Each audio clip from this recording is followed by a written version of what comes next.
Right, uri kuna chinobhoyi ndoda kutaurira zvaitika nhasi shamwari wangu uchizviziva here?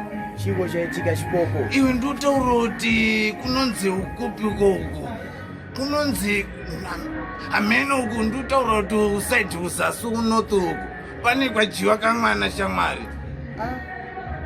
Kudya kamwana? Kamwana shamwari, kudya kamwana munhu atodya kamwana. Zvakabhoitika ukupiko izvozvo? Iwe ndotaura kuti zvaitika shamwari nhasi chinobhoyi.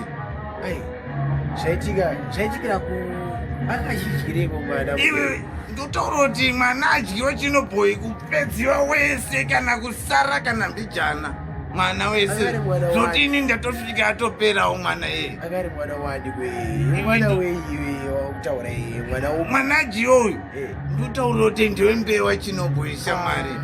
Chipoko hati mwana wembewa agara anongodyiwera kani handinada kuudzawo here kuti pane kwadyiwa mwana saka ndotaura kuti zvino problem papi.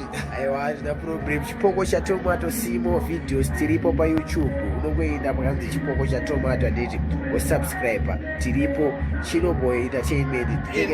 Ndawasubscribe. Alright, and subscribe right now Chipoko chatomato.